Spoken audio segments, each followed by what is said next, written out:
একটা ছিল ডাইনির ঘর, একদিনকে একটা ছিল ডাইনির ঘরে চলে আসছে।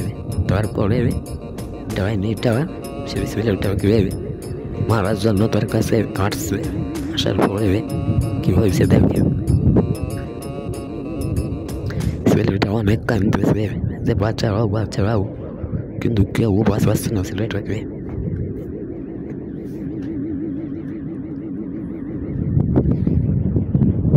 ডাইনি করছে তোকে আজকে মারবো, তোকে আজকে কেউ বাঁচাতে পারবে না, তোর সাহস কত বড়, তুই আমার ঘরে আসছিস না? আর বাচ্চাটা করছে প্লিজ আমাকে মেরে না, আমাকে ছেড়ে দেওয়া ঘরের মতো। ডাইনি বলে আচ্ছা ঠিক আছে, তুই বাচ্চা বলে তোকে ছেড়ে দিলাম, আচ্ছা যাওয়া আমি চলে যাচ্ছি, তুই ভাইবিক